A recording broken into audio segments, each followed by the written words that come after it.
नमस्कार दोस्तों, स्वागत है आप सभी का हमारे चैनल पर। तो हम लोग कर रहे हैं यूपी पीसीएस का सीसेट और इसमें हम लोग कर रहे हैं हिंदी का सेक्शन। तो हिंदी के सेक्शन में हम लोग लेकर आ रहे हैं इसमें 2012 से लेकर 2023 तक का टारगेट रखा गया है, जो कि आज है 2019 का। इसके पहले का जितना भी है 2012 से लेकर 2018 तक का, वो सारे पूरा कर दिए गए हैं। तो आप लोग जाइए, प्लेलिस्ट ओपन करिए, प्लेलिस्ट बना हुआ है और उसमें आप लोग हिंदी का सेशन पूरा कर लीजिए। देखिए, कम्युनिकेशन स्किल जो है ये मैडम ने करा दिया है, इंग्लिश का भी कराया जा रहा है। तो आप सब इसमें अपने एग्जाम के पहले पीआईक्यू जितना हो उतना कर लीजिए। देखेंगे बार-बार क्वेश्चन एक-एक रिपीट होता जा रहा है। तो अगर 1-2 क्वेश्चन भी रिपीट होंगे तो आपको बहुत ही लाभदायक होगा और किस प्रकार के क्वेश्चन पूछे जाते हैं वो क्वेश्चन का पैटर्न भी समझ में आ जाएगा। तो चलिए शुरुआत करेंगे इसमें हिंदी का सेक्शन। तो देखेंगे यहाँ पर हिंदी भाषा, व्याकरण एवं अवबोध क्षमता। चलिए शुरुआत करते हैं। क्वेश्चन नंबर है, निम्नलिखित में से वह वाक्य छांटिए जिसमें क्रिया विश्लेषण का प्रयोग किया गया है। यहाँ कैसे-कैसे लोग एकत्र हुए हैं।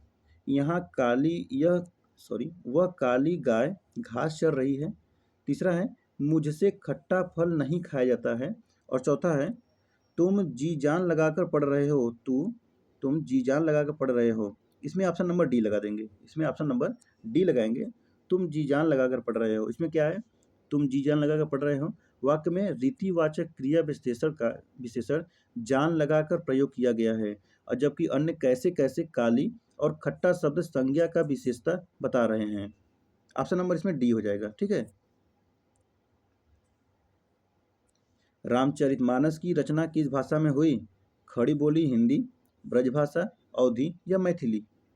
तो रामचरितमानस किस भाषा में हुई थी। अवधी में हुई थी। ऑप्शन नंबर सी लगा देंगे, अवधी।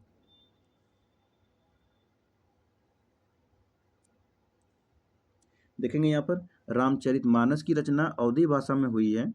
रामचरितमानस तुलसीदास की रचना है। इनकी अवधी में रचित रचनाएं हैं रामाज्ञा प्रश्न, जानकी मंगल, पार्वतीय मंगल और बरयवे रामायण। रामचरितमानस 7 कांडों में रचित है। आचार्य शुक्ल ने रामचरितमानस को लोकमंगल की साधना व्यवस्था का काव्य माना है, जबकि कृष्णा गीतावली तुलसीदास की ब्रजभाषा में रचित कृति है। अयोध्या सिंह उपाध्याय कृति प्रिय प्रवास को खड़ी बोली हिंदी का प्रथम महाकाव्य माना जाता है और विद्यापति ने मैथिली भाषा में पदावली और गोरच विजय की रचना की है।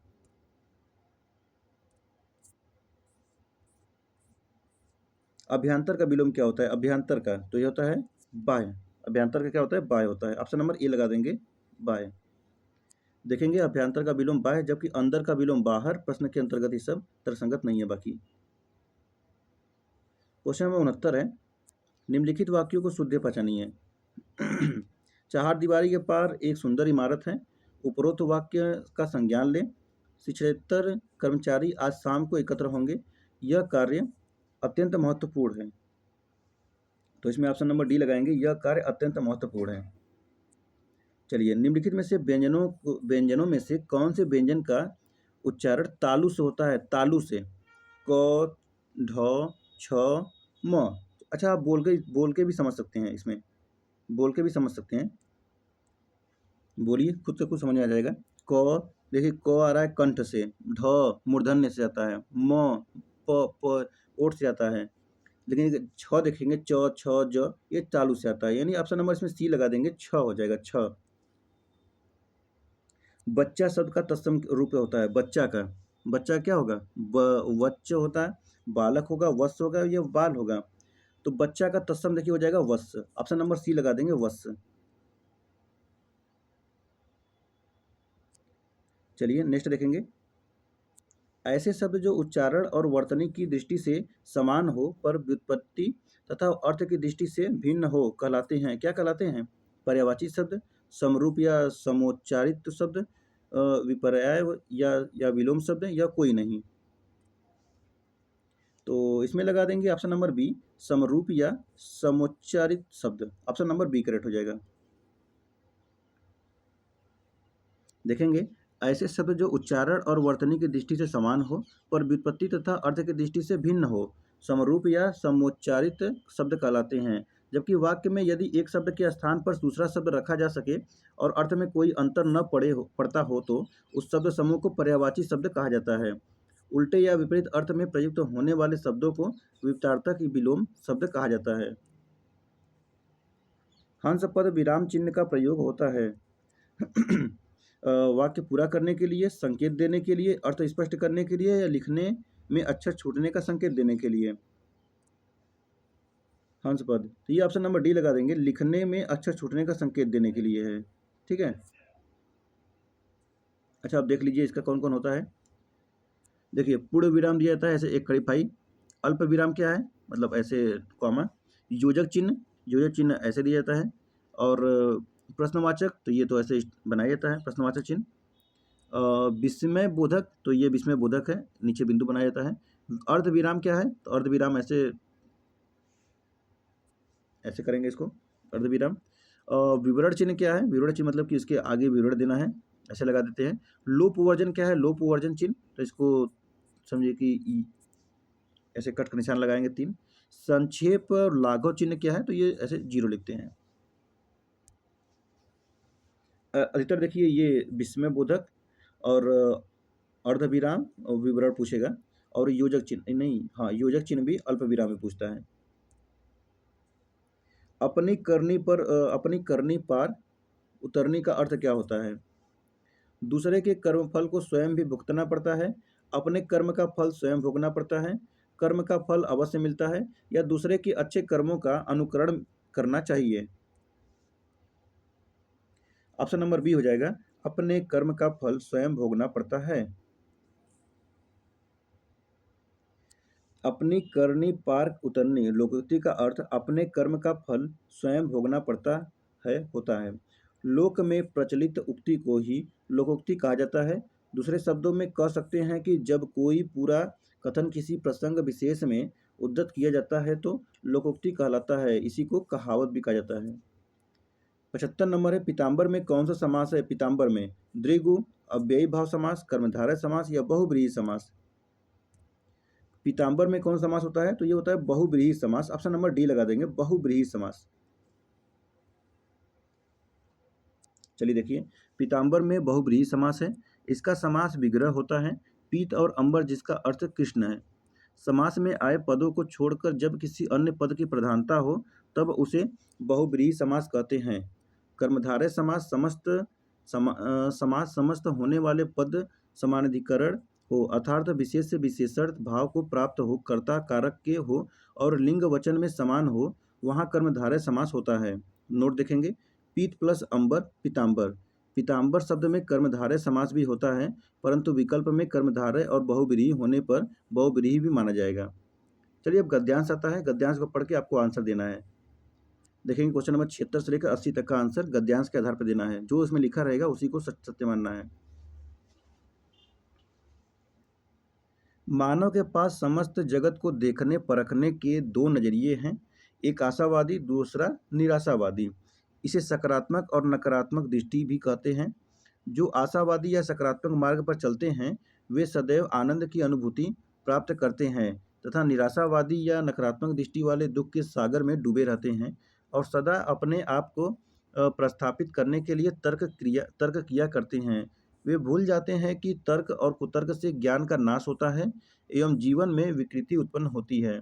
आशावादी कभी कभी तर्क नहीं करता, फलस्वरूप वह आंतरिक आनंद की प्रतीति करता है। वह मानता है कि आत्मिक आनंद कभी प्रहार या काटने की प्रक्रिया में नहीं है। किसी परंपरा का विरोध करने से ही प्रतिभा ऊपर नहीं उठती, विरोध से नाश होता है। इसलिए जगत में सदा आशावाद ही पनपा है। उसने ही महान व्यक्तियों का सृजन किया है। निराशावाद या नकारात्मक की नींव पर कभी किसी जीवन प्रसाद का निर्माण नहीं हुआ है। चलिए अब इसी के आधार पर आपको आंसर देना है। नकारात्मकता का आशय है क्या है, निराशावाद, स्वीकार्य, सकारात्मकता या कोई नहीं। तो इसमें ऑप्शन नंबर ए लगाएंगे, निराशावाद। ऑप्शन नंबर ए लगा देंगे, निराशावाद। देखिए, नकारात्मकता का आशय निराशावाद से है, स्वीकार्यता और सकारात्मकता नकारात्मकता का अर्थ नहीं होता है। चलिए नेक्स्ट देखते हैं। निराशावादी दुख के सागर में डूबे रहते हैं और सदा अपने आप को प्रस्थापित करने के लिए तर्क किया करते हैं। के लिए कहा जा सकता है, निराशा कुंठा और प्रवंचना की जननी है। निराशावादी का चेहरा चिंता की रेखाओं से घिरा हो रहता है। निराशावादी व्यक्ति दूसरे के आनंद से दुखी रहते हैं। यह कोई नहीं। उपयुक्त में से सभी। तो देखेंगे ये निराशावादी जो होते हैं ना, ये इनके सभी उदाहरण हैं। तो ऑप्शन नंबर इसमें डी लगा देंगे। देखिए, निराशा कुंठा और प्रवंचना की जननी है। निराशावादी का चेहरा चिंता की रेखाओं से घिरा रहता है और निराशावादी व्यक्ति दूसरे के आनंद से दुखी भी रहते हैं। ऐसा देखा भी होगा, अपने सुख से ज़्यादा लोग, अपने दुख से ज़्यादा लोग दूसरों की सुख देखकर दुखी हो जाते हैं। आत्मिक आनंद से आशय क्या है? आत्मिक आनंद, तो इसका आनंद होता है आहत।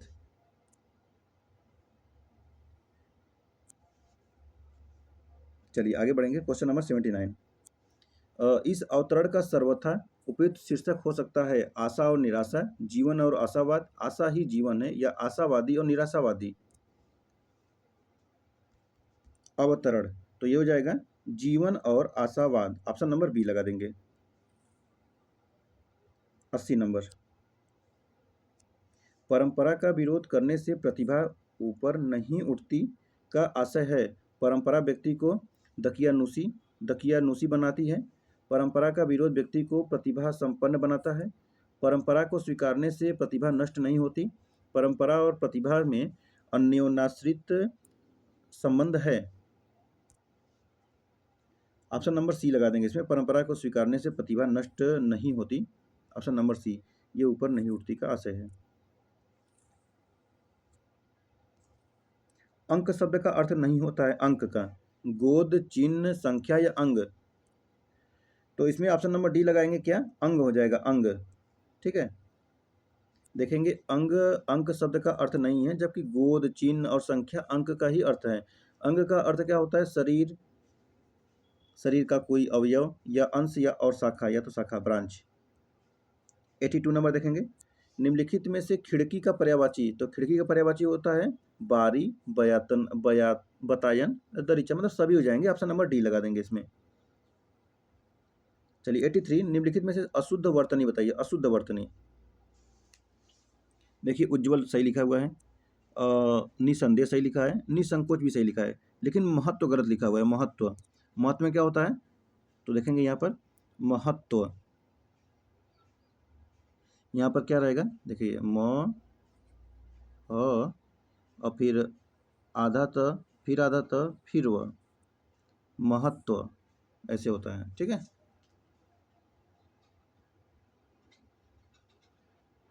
इसका अगर संधि विच्छेद करेंगे तो महत्व प्लस तत्व। चलिए आगे बढ़ेंगे। मार्तृणाम का शुद्ध संधि विच्छेद है, तो क्या है?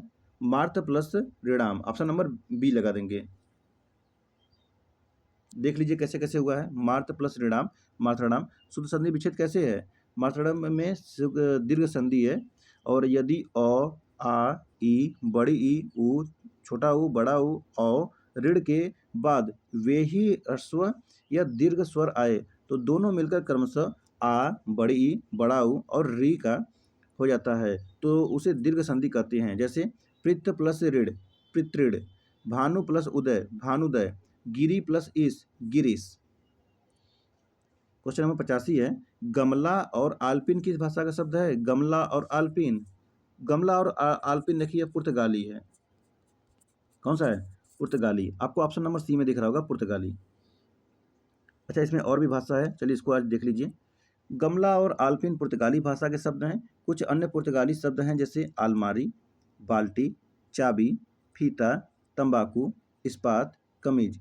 ये हिंदी में प्रयोग होने वाले कुछ अन्य विदेशी भाषाओं के इस प्रकार हो गए हैं। जैसे कि फारसी में देखेंगे, फारसी शब्द अफसोस, आबरू, आतिशबाजी, आराम, आवारा, आवाज, आईना, खामोश, गवाह, कबूतर, गुलाब, चरखा, मुर्गा, सरकार, सौदागर, ये सब क्या है? फारसी शब्द हैं। चलिए अरबी देखते हैं। अमीर, अजायब, आदमी, इनाम, इज्जत, इमारत, इलाज, औरत, कुर्सी, किताब, खत, जहाज, मौसम, मुसाफिर, लिफाफा, वकील, ये सब क्या है? ये सब अरबी शब्द हैं। तुर्की देख लीजिए। तुर्की का है कालीन, कैंची, चकमक, तमगा, तोप, बेगम, बहादुर, लफंगा, लाश। जापानी क्या है? रिक्शा और सुनामी। तो रिक्शा और सुनामी कभी पूछे तो कहिएगा जापानी है। तो चलिए, ये यहाँ पर हिंदी का समाप्त होता है। हम लोग का टारगेट क्या है? 2012 से लेकर 2023 तक का। ठीक है, तो चलिए इसको जल्दी समाप्त किया जाएगा। Thank you so much.